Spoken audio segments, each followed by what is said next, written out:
Hello, everyone. Please settle down, settle down, settle down. The presentation is about to begin. All right. Thank you. Today's presentation is going to be the 17,426 reasons why no one is more handsome than Green Bay Packers head coach Matt LaFleur. We're only getting into the first 17,426. We are going to do the next 22,782 for the next presentation. So I apologize. This is going to be a very bare bones presentation, but I expect we'll get most of the main points that you guys will have questions about. All right, so first of all, is that a challenge flag in your pocket, or are you just excited to see this man?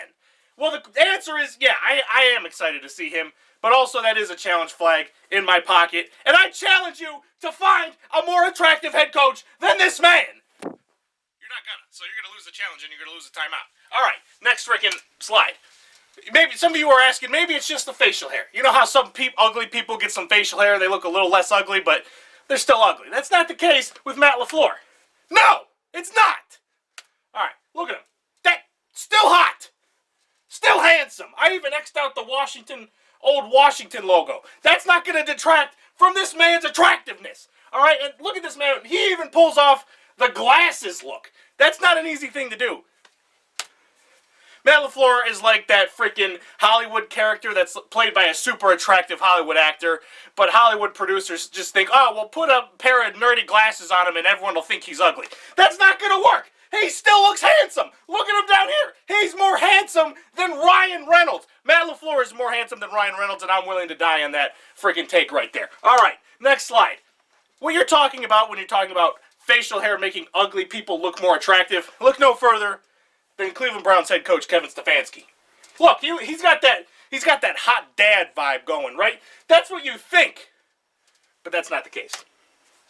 Look at him right here with facial hair. He has facial hair. He looks decent. He also doesn't give Odell Beckham enough targets and forces him out of Cleveland. Now look at him here in Minnesota. Oh my God, no facial hair, no hot dad vibes, and also he didn't give Stephon Diggs enough targets and he ran him out of Minnesota. I don't know if it's just the facial hair. Maybe the eyebrows got a little plucking done. Maybe it's the haircut. Maybe, I don't know. But anyone that says Kevin Stefanski is just as attractive, or if they have the audacity to say more handsome than Matt LaFleur, Exhibit A, and that's the only exhibit you need. Because they're not even on the same spectrum of handsomeness. Next slide. Come on, Matt. Hit that. It's hashtag numbers time. When it comes to attractiveness and what people are attracted to and what good looks are to people, we need to break it down scientifically. It can't be based off of opinion and one person can think what... No, that's not a thing. Let's break it down scientifically. We got a graph here. The NFL head coach hotness polled, what do we got? A poll of 316 women ranking how hot each NFL head coach is on a scale of 1 to 10 based on the first 10 photos that Google Images pops up with these head coaches. And what do we see? This is too complicated for you guys. You guys can't see the results. The top 10 head coaching hotties. You got Kyle Shanahan at a 7.08. Bill Belichick somehow cracked the top 10. I don't know how the frick that happened, but I'm not going to argue with science. 7.37. Number 8's Kevin Stefanski, 7.46. Mike Vrabel at 7.79. Sean McVay at 7.99. Mike Tomlin at 8.04. Cliff Kingsbury at 8.13, Robert Saleh at 8.22, Brian Flores at 8.43, and would you look at who number 1 is? Let's do a little, hey, zoom in. What do you see right there?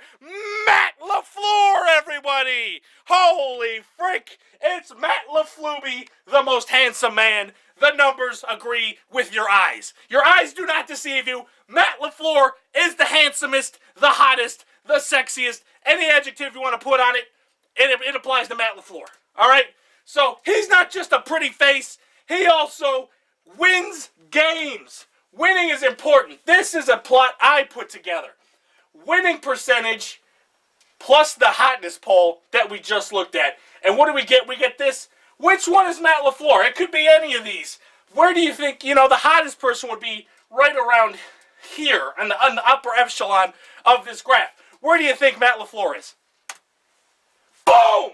Right freaking there! Elite! No one in sight! You're not zoomed in enough here. That is Matt LaFleur. Right freaking there. No one even freaking close to him. Oh, okay. I zoomed the right way. Okay.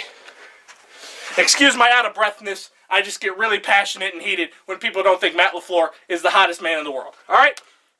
So winning is hot on top of good looks. Because that's power. That's success. That is hot to people. That's hot to me. I'm slightly turned on right now.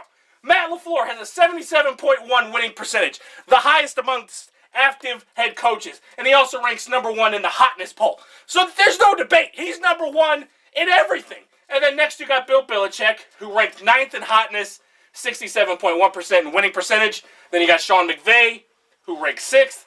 Mike Tomlin, who ranked 5th. And Sean Payton, who ranked 25th.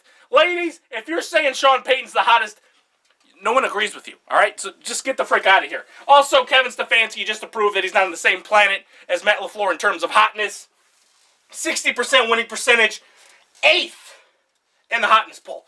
Nowhere near Matt LaFleur, all right? So in conclusion, thank God this is the end because I'm out of breath. As Aaron Rodgers' shirt puts it, our coach is hotter than yours. And just to make it even more concrete, I'm going to take a risk here, and I'm just going to listen to what my wheel says. Is Matt LaFleur the handsomest head coach in the NFL? If it says no, all the points I just made are mute.